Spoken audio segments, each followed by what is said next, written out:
વાહ દોસ્ત વાહ, શું ટાઈમિંગ છે તારો! 5 વાગે એટલે એક્ઝેક્ટ તારો ફોન આવી જ ગયો. હું હજી તને જ ફોન કરતો હતો તો તારો ફોન આવ્યો. બાય ધ વે, કાલે આપણી વાત અધૂરી રહી ગઈ હતી. તું કંઈક કહેવા માંગતો હતો ને? કાલે તો હું તને એવું કહેવા માંગતો હતો કે મારે તને ઘણું બધું કહેવું છે, ઘણું બધું એક્સપ્રેસ કરવું છે, પણ તને ખબર છે ને કે હું તારી જેમ સમજાવી નથી શકતો. મને ખબર છે તને એક્સપ્રેસ કરતા નથી આવડતું, પણ મને ખબર છે જ્યારે તું મને આઈ લવ યુ કહે એ ફક્ત મારી માટે આઈ લવ યુ નહીં હોય.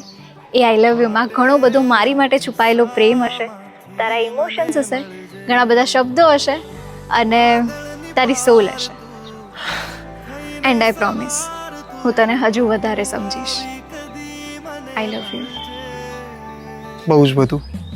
ભૂલેલા કિસ્સાઓમાં મને મળજે, ફાટેલા કિસ્સામાં